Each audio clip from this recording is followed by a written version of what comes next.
Attendez, vous n'êtes pas ici par hasard. Si vous priez, jeûnez et adorez, mais que vous sentez encore une obscurité persistante qui étouffe votre paix, étrangle votre percée et vous suit comme une ombre, ceci est pour vous. Je m'apprête à révéler la raison cachée pour laquelle votre guerre spirituelle la plus fervente semble se heurter à un plafond invisible. Dans cette vidéo, je vais dévoiler l'arme numéro 1 que les chrétiens n'utilisent jamais contre la sorcellerie. Il ne s'agit pas de votre foi. Il s'agit d'un protocole céleste manquant que le ciel exige pour libérer sa pleine exécution. Je m'appelle Naya Wanjiru et pendant plus de 10 ans, j'ai opéré de l'autre côté. J'étais un canal de haut rang dans le monde de la sorcellerie et des rituels sombres. Des covens cachés d'Afrique de l'Est aux réseaux mondiaux de l'occultisme, j'ai été témoin d'un secret dévastateur. La sorcellerie ne craint pas la prière passionnée, elle craint la prière informée. Nous avons observé des croyants du monde entier, en Amérique, en Europe, en Asie et à travers l'Afrique, s'épuiser dans des disciplines spirituelles tandis que nous contournions calmement leurs efforts. Pourquoi? Parce qu'ils faisaient appel au cœur de Dieu, mais ignoraient sa salle d'audience. Ils ne savaient pas comment s'engager dans le système juridique divin qui commande les armées angéliques. Ce soir, j'expose l'arme unique qu'ils n'ont jamais utilisée, la même arme qui faisait trembler les sorciers et sorcières aguerris de mon cercle et les faisait abandonner leur mission. Ce n'est pas une autre stratégie de prière, c'est un processus judiciaire céleste, une requête de la salle du trône qui transforme vos prières de demandes humbles en décrets légaux contraignants. Lorsque vous priez ainsi, vous ne faites pas que parler à Dieu. Vous déposez une affaire devant le tribunal des cieux, vous présentez la preuve du sang de Jésus et vous obtenez un verdict qui mandate l'intervention angélique. C'est la clé qui déverrouille la délivrance exécutée, brise les attaques cycliques et réduit au silence tout autel de sorcellerie qui parle contre votre destinée, peu importe où dans le monde il opère. La bataille pour votre vie n'est pas un combat d'émotions, c'est un procès de juridiction. Et ce soir, vous apprenez comment gagner le procès. Avant de nous plonger dans cette révélation qui change la vie, j'ai besoin que vous vous engagiez là où vous êtes. Tapez dans les commentaires sur quelle arme spirituelle vous avez le plus compté dans vos batailles. Prière, jeûne, louange, la parole de Dieu ou le sang de Jésus. Soyez honnêtes. Ce simple acte crée un point de réflexion et de préparation.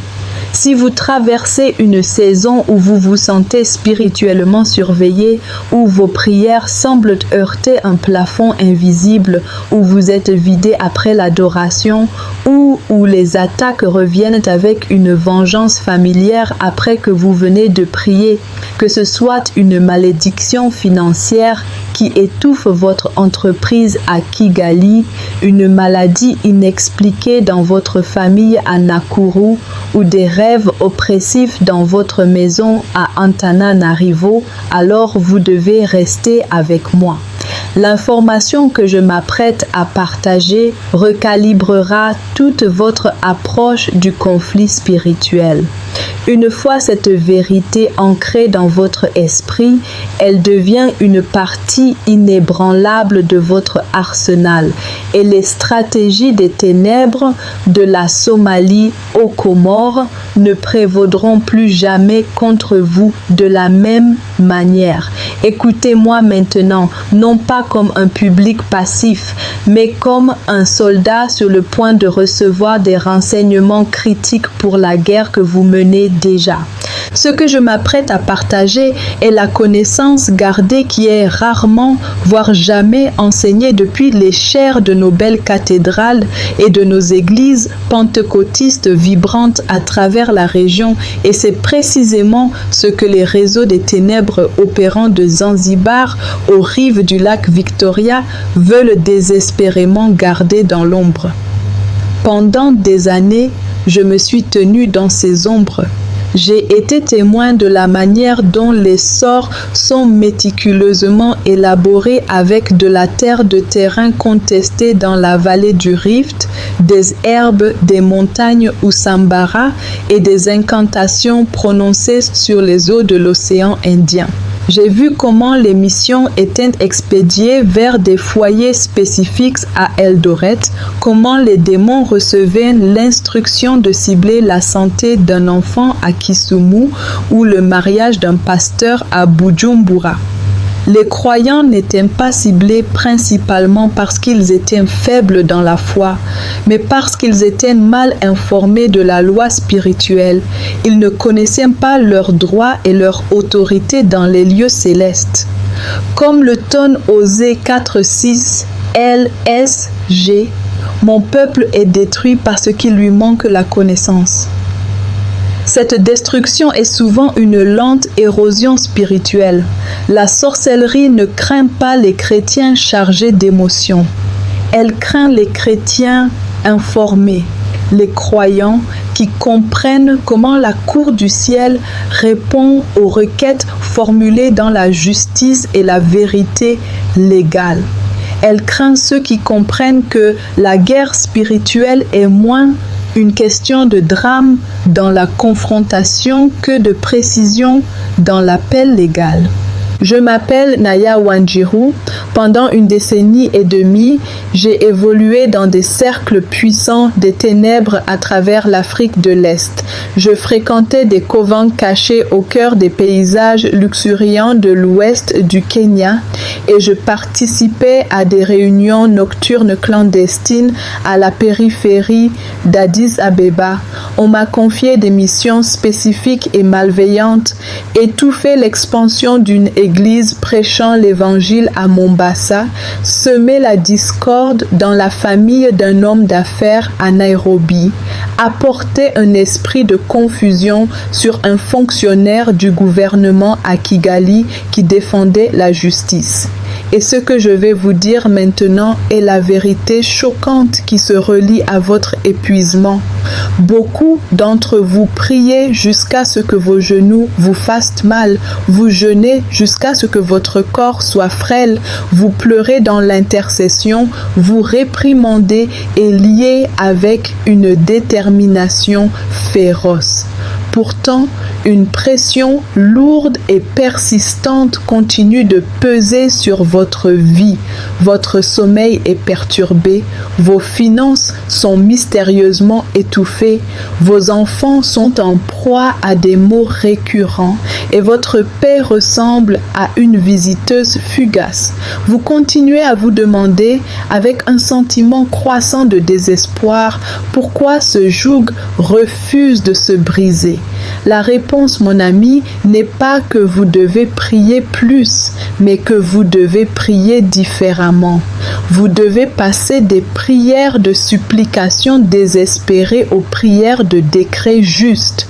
Ce soir, vous devez entendre et internaliser cette vérité transformatrice. Il existe une prière spécifique pour l'assistance angélique, un renforcement céleste que la grande majorité des croyants de Madagascar au Rwanda n'emploient jamais. Son omission n'est pas due à une inefficacité, mais à un manque profond d'enseignement, un vide que l'ennemi a méticuleusement maintenu.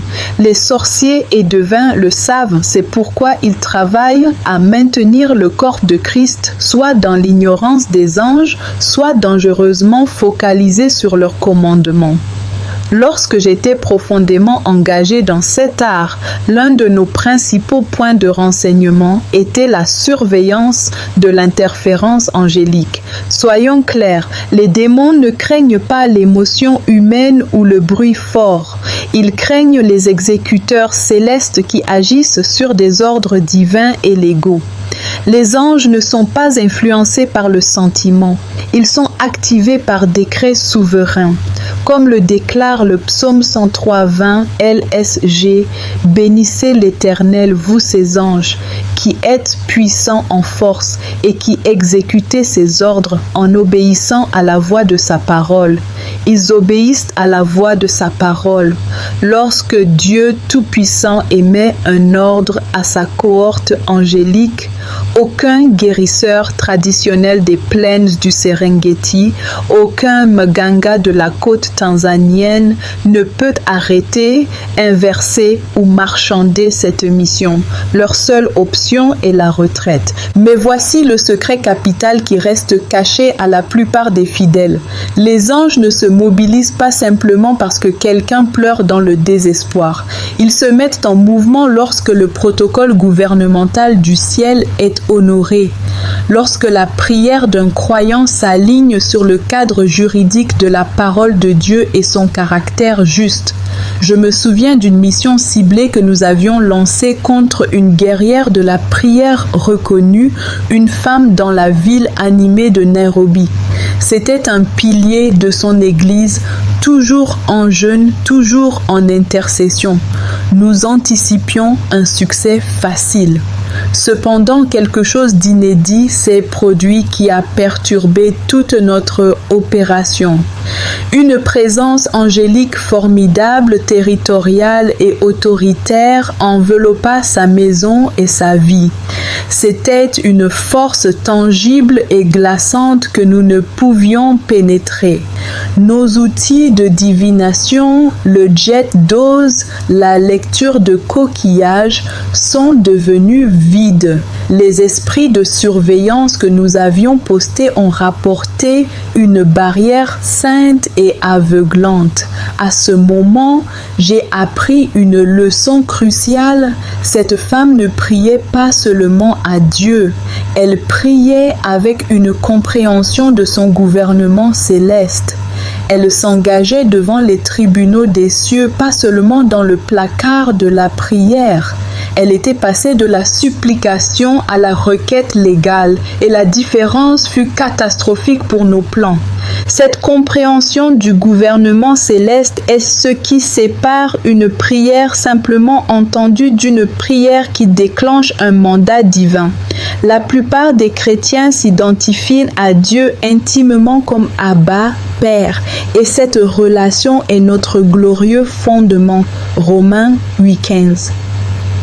Pourtant, dans le domaine de la guerre spirituelle, nous devons aussi l'approcher comme le juge de toute la terre, Genèse 18:25, et le roi des rois. La sorcellerie sous toutes ses formes, des rituels du bonhomme de bois séchellois au médium spirituel d'Ouganda, fonctionnent sur une compréhension stricte de la hiérarchie, de l'autorité et de la juridiction légale. Ils exploitent les failles, ils recherchent les décrets injustes, paroles de peur, d'amertume ou d'accord avec une malédiction qui leur donne un accès légal dans la vie d'un croyant. C'est pourquoi ils ne craignent pas le croyant chargé d'émotions qui est bruyant mais mal aligné. Ils craignent le croyant informé qui prie d'une perspective de la salle du trône, qui sait que sa position est assise avec Christ dans les lieux célestes. Éphésiens 2:6. L'âme, par conséquent, n'est pas un nouveau chant ou une phrase cachée, mais l'activation scripturaire et légale de l'assistance angélique par un alignement juste complet. Il ne s'agit pas de commander aux anges, c'est la pratique de la sorcellerie. Il s'agit de présenter une affaire devant le juge suprême conformément à sa constitution, la Bible, qui mandate alors la cohorte angélique pour exécuter son verdict. Comme le clarifie Hébreux 1,14 PDV, les anges sont des esprits chargés d'un ministère envoyés pour servir ceux qui doivent recevoir le salut. Ils sont envoyés pour nous, mais ils sont envoyés par lui en réponse à sa parole et à notre foi alignée. Dans les royaumes des ténèbres, avant toute opération contre un croyant à, disons, Dodoma ou Moroni, nous menions ce que je ne peux décrire que comme un audit juridique spirituel. Par la divination et les esprits familiers, nous recherchions des réponses à des questions spécifiques. Y a-t-il un péché non confessé créant une brèche dans leur mur spirituel? Y a-t-il une alliance ou une malédiction générationnelle de leur lignée dans le bassin du Congo ou les îles de l'Amu qui n'a pas été reniée? Cette personne, dans la lassitude ou l'ignorance, a-t-elle accepté un esprit de peur, prononcé des mots d'auto-défaite ou nourri une racine d'amertume envers un autre? Ce ne sont pas de simples faiblesses, ce sont des terrains légaux. Des autorisations signées qui accordent au royaume des ténèbres un degré d'accès effrayant. Les démons sont, dans un sens terrible, légalistes. Ils exploitent les permissions accordées.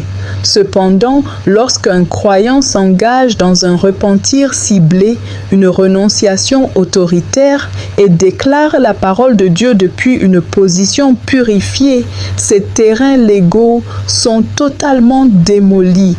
C'est sur ce chantier de démolition que les anges sont mandatés pour construire une forteresse de protection.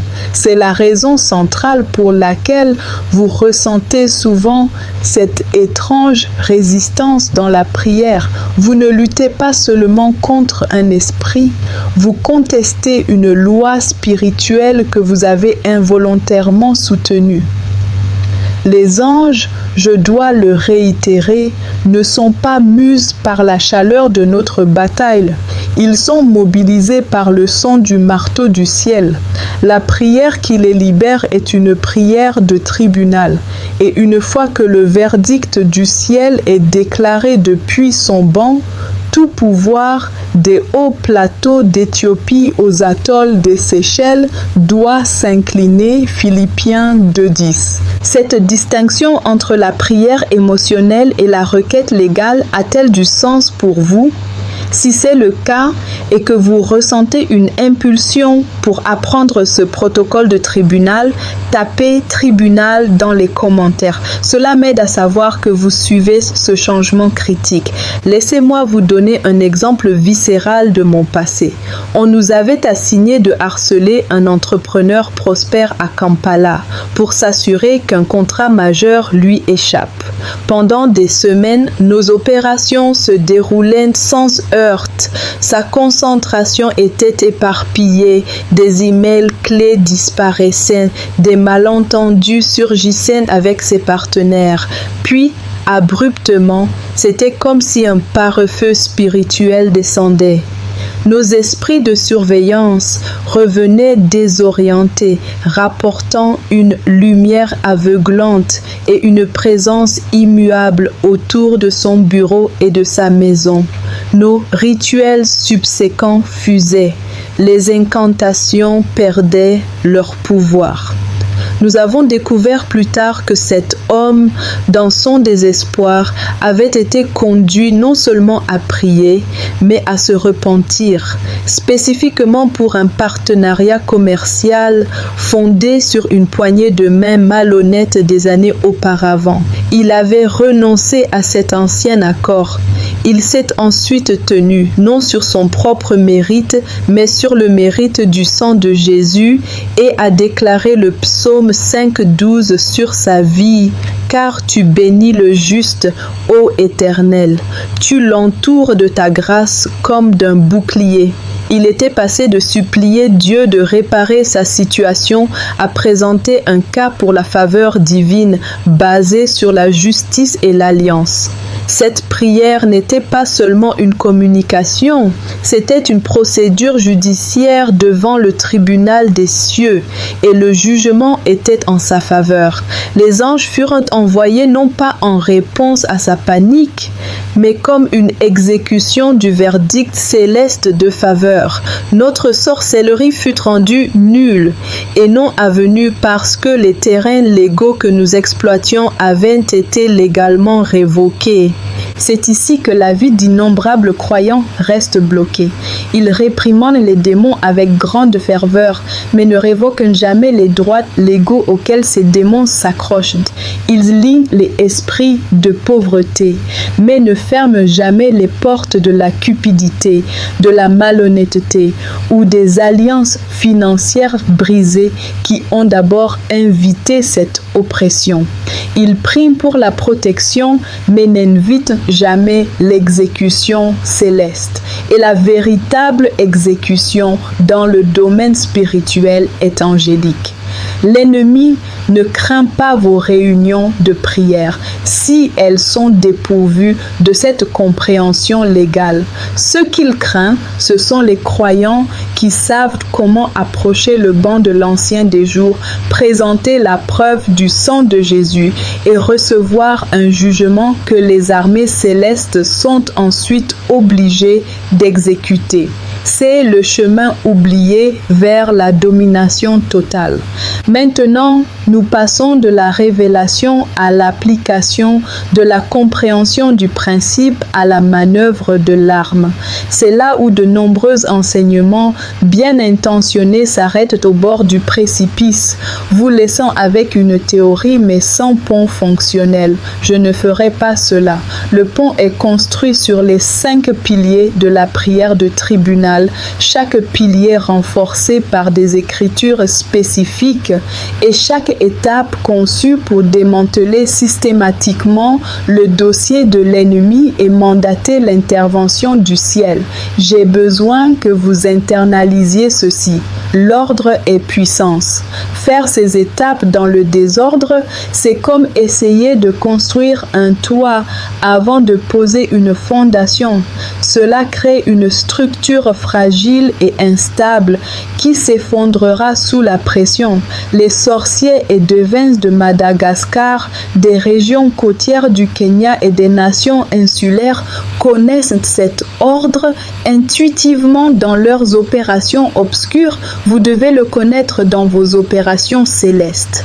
Le premier pilier, le repentir judiciaire et l'alignement juste, le nettoyage de la salle d'audience. Ce n'est pas la confession générale et larmoyante que nous faisons souvent. C'est vous, en tant que défendeur et demandeur, approchant le banc du juge juste et présentant une demande complète et spécifique de purification. Vous devez comprendre que tout péché non confessé, tout compromis caché, toute alliance non reniée de votre lignée, que ce soit d'ancêtres qui touchaient aux pratiques traditionnelles du Laiboni Maasai, au culte des esprits des Aramo en Tanzanie ou au Fanafodi de Madagascar, crée un droit d'action pour l'adversaire. Apocalypse 12:10.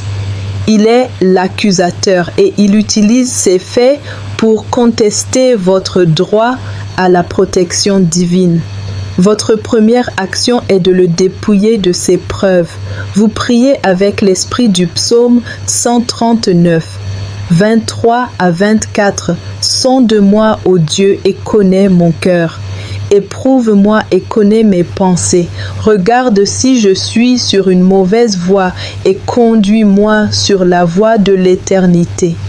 Puis, vous vous repentez spécifiquement pour les péchés connus de commission et d'omission, pour les accords avec la peur ou l'amertume et crucialement pour toute implication connue ou inconnue, personnelle ou générationnelle avec l'idolâtrie, les pratiques occultes ou les pactes ancestraux. Ceci est basé sur le principe scripturaire de Daniel 9:20 où Daniel s'est repenti pour les péchés de son peuple, pas seulement les siens. Cette étape ne consiste pas à se morfondre dans la culpabilité. Il s'agit de manier le pouvoir légal de 1 Jean 1,9. Si nous confessons nos péchés, il est fidèle et juste pour nous les pardonner et pour nous purifier de toute iniquité. Les mots fidèle et juste sont des termes légaux.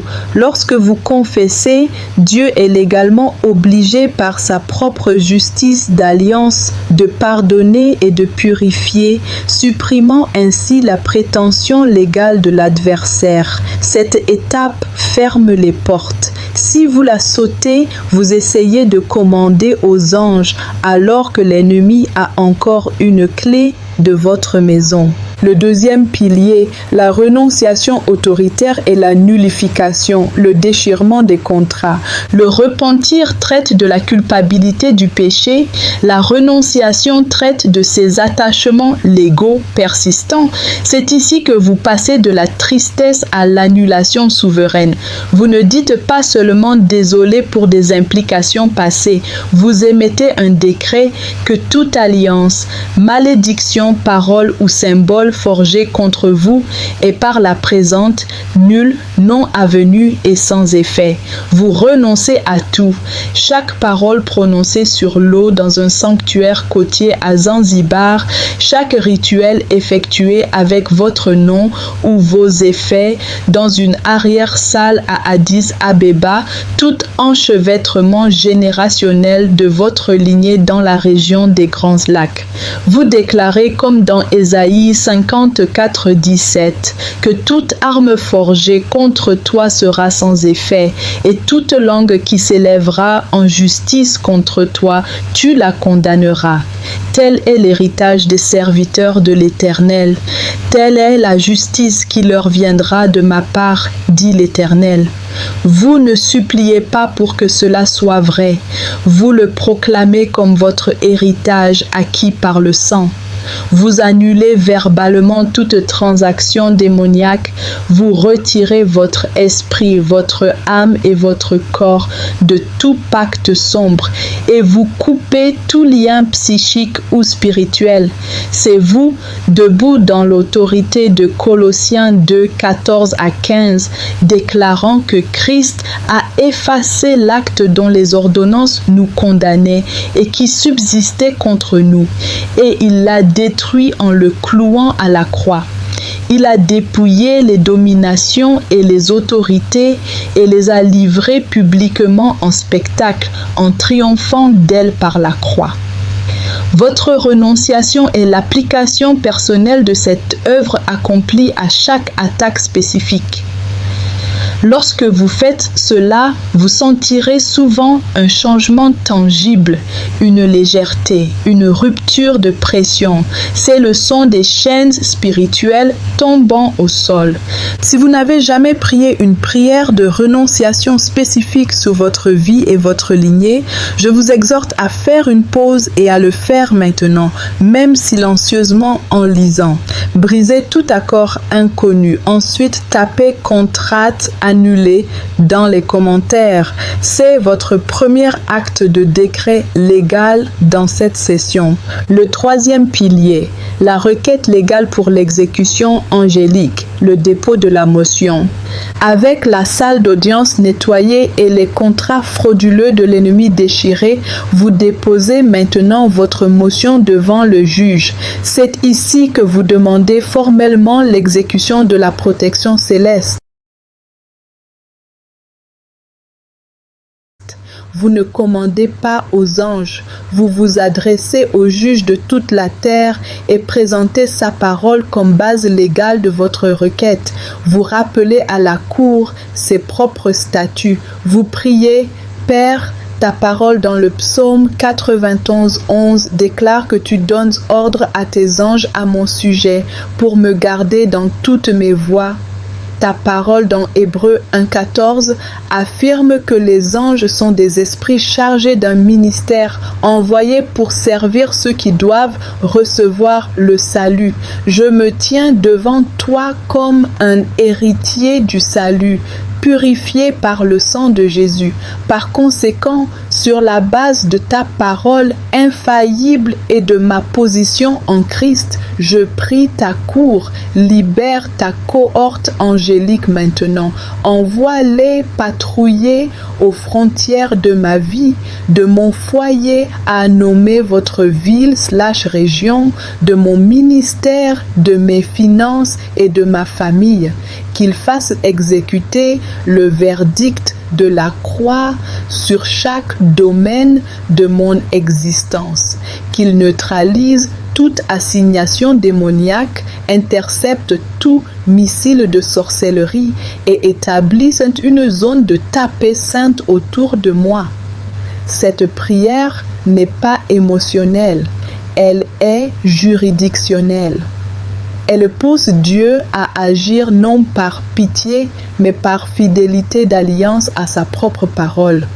Vous dites essentiellement votre honneur sur la base du précédent légal établi dans votre propre loi. Je demande une injonction contre toutes les entités spirituelles ténébreuses à faire exécuter par vos officiers angéliques. C'est ce qui déclenche ce que j'ai observé de l'autre côté.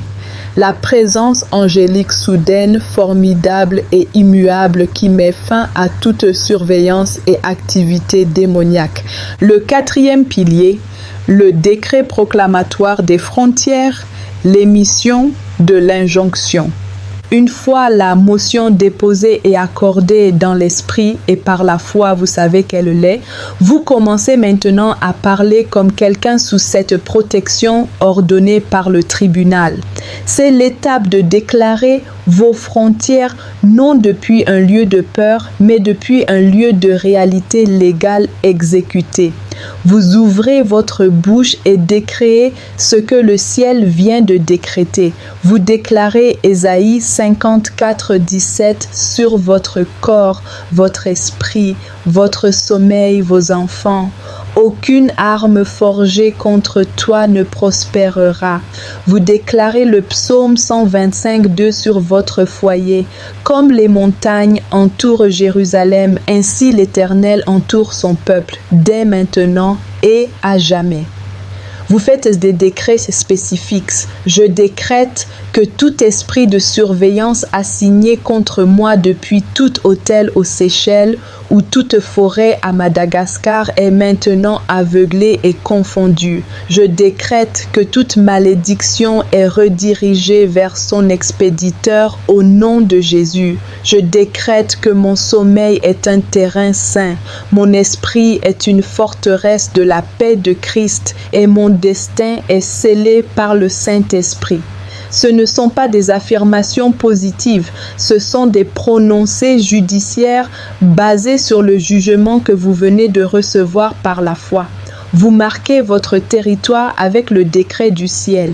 Comme le dit Job 22, 28, « Tu décréteras une chose et elle te sera accordée. » Ce décret établit la réalité dans le domaine terrestre. Le cinquième pilier, l'action de grâce remplie de foi et le scellement, la réception du verdict, c'est le coup de maître, l'étape qui transforme votre prière d'une requête en une réalité reçue dans le domaine spirituel.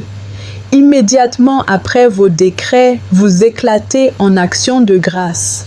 Pas le générique « merci pour toutes choses », mais une action de grâce ciblée, remplie de foi, qui reconnaît que le verdict a été rendu et que les anges d'exécution sont déjà en mission. Vous priez, « Père, je te remercie maintenant, non pas parce que je vois la pleine manifestation, mais parce que ta parole est vraie et ta cour est juste. Je te remercie que l'assistance angélique que j'ai sollicitée est maintenant activée et en mouvement. Je te remercie que tout guérisseur traditionnel à Mombasa, tout devin à Antananarivo, tout médium spirituel à Kampala est maintenant rendu impuissant contre moi parce que le ciel a statué en ma faveur. Je te remercie que le sang de Jésus scelle cette transaction et que le Saint-Esprit est le garant de cette victoire. Cette action de grâce basée sur Philippiens 4, 6 à 7, fait quelque chose de profond. Elle verrouille la prière dans une dimension de paix qui surpasse toute intelligence et agit comme une garde spirituelle sur votre cœur et votre esprit. Elle signale au domaine spirituel que l'affaire est réglée. Dans la sorcellerie, nous craignons ce genre d'action de grâce plus que les cris, car les cris indiquaient une lutte en cours, tandis qu'une action de grâce paisible signalait une bataille déjà gagnée. Elle clôt la boucle légale.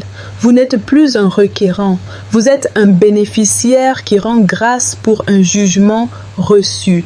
Cette étape scelle tout le processus, vous empêchant de retomber dans le doute et la peur, ce qui rouvrirait le dossier. Maintenant, je dois exposer l'erreur la plus dangereuse que les croyants font après avoir bien prié, l'erreur qui permet à un joug brisé d'être reforgé. Vous pouvez prier cette prière de tribunal impeccable, sentir la paix tangible, voir des percées initiales, et puis, en quelques jours ou semaines, retrouver les anciennes attaques revenant, parfois avec plus d'intensité. Vous concluez alors, cette prière ne fonctionne pas. Mais la prière a parfaitement fonctionné. Ce qui a échoué, c'est votre gestion post-verdict. Du côté obscur, après qu'une mission était neutralisée par une interférence angélique, nous ne lancions pas immédiatement une attaque plus forte. Cela serait futile contre une garnison angélique active. Au lieu de cela, nous observions. Nous attendions avec une patience de prédateur une seule chose, la négligence. Nous guettions le croyant réintroduisant inconsciemment un terrain légal. Et la manière la plus commune dont cela se produit n'est pas par un grand péché, mais par la bouche non contrôlée et le retraitement de la peur. Les anges opèrent dans l'atmosphère de la foi et du discours aligné. Lorsque vous, après une puissante prière, commencez à dire des choses comme « j'espère que cela marche » et si cela revenait, cela m'arrive toujours, ou je sens juste que l'obscurité est toujours là. Vous n'exprimez pas seulement du doute, vous émettez un nouveau décret négatif. Vous signez verbalement une nouvelle autorisation basée sur la peur. Et les anges qui agissent sur la foi et la parole de Dieu n'exécuteront pas une victoire que vous contredisez verbalement. Proverbe 18, 21 n'est pas une métaphore. La mort et la vie sont au pouvoir de la langue. Votre discours post-prière est votre gestion de la victoire. Vous devez apprendre à être d'accord avec le rapport du ciel Ésaïe 53. Plutôt qu'avec vos sentiments ou vos circonstances. Laissez-moi vous donner une application pratique et quotidienne. Le décret d'entretien. Chaque matin, avant de vous engager avec le monde, renforcez le verdict. Ne refaites pas toute la bataille. Déclarez simplement « Je marche aujourd'hui sous le verdict exécuté du ciel. Le sang de Jésus me couvre. L'assistance angélique m'entoure. Aucune arme forgée contre moi ne prospère. Mes paroles sont vie et mon chemin est sûr. Cela maintient l'alignement et garde les portes légales fermement fermées. » C'est ce que signifie tenir ferme après avoir tout fait, Éphésiens 6:13. Voici donc la prière modèle complète, synthétisée pour que vous puissiez prier avec autorité. Trouvez un endroit privé, prononcez-la à haute voix. Pensez chaque mot, c'est votre instrument légal. La prière de tribunal pour l'assistance angélique et la délivrance totale. Père céleste, Dieu Tout-Puissant, je me présente devant toi maintenant, non seulement comme mon Père aimant, mais comme le juge juste de toute la terre. Je me présente devant ton trône de grâce et ton banc de justice. Premièrement, je m'aligne avec ta justice. J'invite ta lumière qui sonde, comme dans le psaume 139. Je confesse et me repens pour chaque péché de ma vie, connu et inconnues, d'action et d'omission. Je me repens spécifiquement pour toute implication personnelle ou générationnelle avec l'idolâtrie, les pratiques occultes, la sorcellerie traditionnelle, uchawi, muti, fanafodi, le culte des esprits ou la divination, de toute culture ou lignée, qu'elles viennent des côtes d'Afrique de l'Est, des îles ou du continent. Je me repens pour tous les accords avec la peur, l'amertume, le manque de pardon, l'orgueil et la convoitise. J'applique le sang de Jésus à chaque transgression et je reçois ton pardon et ta purification promis dans 1 Jean 1:9. Deuxièmement, je renonce et annule toute alliance sombre. Par l'autorité du nom et du sang de Jésus-Christ, je renonce, révoque et annule maintenant toute malédiction, sort, envoûtement, mauvais œil, paroles prononcées ou rituels jamais exécutés contre moi, ma vie, ma santé, ma famille, mes finances ou mon destin. J'y renonce qu'ils aient été faits sur des autels à Zanzibar, dans des forêts à Madagascar, au bord de rivières au Kenya ou dans des lieux secrets n'importe où. Je coupe tout lien psychique et spirituel. Je retire mon esprit, mon âme et mon corps de toute transaction démoniaque. Je déclare toute arme forgée contre moi nulle et non avenue, conformément à Ésaïe 54:17. La dette légale contre moi a été clouée à la croix de Christ, Colossiens 2:14. Troisièmement, je sollicite l'exécution angélique. Ta parole, ô Seigneur, est ma base légale. Le psaume 91:11 déclare que tu donnes ordre à tes anges à mon sujet. Hébreux 1:14 affirme qu'ils sont des esprits chargés d'un ministère, envoyés pour servir les héritiers du salut. Par conséquent, en tant qu'héritier purifié, je prie formellement ta cour, Père. Libère tes anges combattants et serviteurs maintenant. Envoie-les patrouiller aux frontières de ma vie, de mon foyer à votre localisation, de mon mariage, de mes enfants, de mon ministère, de mes finances et de mon avenir. Qu'ils fassent exécuter la victoire du calvaire sur chaque domaine de mon existence. Qu'ils neutralisent toute assignation démoniaque, interceptent toute projection de sorcellerie, démantèlent tout autel satanique prononçant mon nom et établissent une zone de ta paix souveraine et de ta protection autour de moi. Quatrièmement, je décrète mes frontières. Je décrète maintenant par l'autorité qui m'est conférée en tant que citoyen du ciel qu'aucune arme forgée contre moi ne prospérera. Tout esprit de surveillance est aveuglé et confondu. Tout cycle d'attaque est brisé définitivement. Mon esprit est gardé par la paix de Christ. Mon sommeil est sain et mes rêves sont purifiés. Ma demeure est une forteresse de la présence de Dieu. Comme les montagnes entourent Jérusalem, ainsi le Seigneur m'entoure, moi et les miens, maintenant et à jamais. Psaume 125, verset 2. Cinquièmement, je scelle ceci par l'action de grâce. Père, je te remercie de m'avoir entendu. Je te remercie que tes anges sont maintenant en mission. Je te remercie que le verdict du ciel est en ma faveur et cette affaire est réglée. Je reçois ta paix qui garde mon cœur et mon esprit en Jésus-Christ. Philippiens 4:7. Je déclare cette affaire fermée. Je prie tout cela, non par ma propre force, mais au nom puissant, judiciaire et tout-puissant de Jésus-Christ. Amen. Vos prochaines étapes sont critiques. Priez cette prière une fois, avec pleine foi et conviction. Ne la répétez pas de manière obsessionnelle par peur. Cela signalerait le doute. Priez-la une fois soigneusement, puis passez à l'action de grâce. Gérez votre victoire avec votre bouche. Refusez de parler peur, doute ou accord avec le récit de l'ennemi. Votre décret d'entretien quotidien est votre hygiène spirituelle. Partagez cette vérité. Vous êtes maintenant porteur de cette connaissance libératrice. Quelqu'un dans votre entourage au Rwanda, au Burundi, en Tanzanie ou dans la diaspora souffre inutilement. Transmettez ce message. Soyez un libérateur. Approfondissez votre arsenal. Pour marcher pleinement dans cette domination, vous devez fortifier votre esprit par la parole.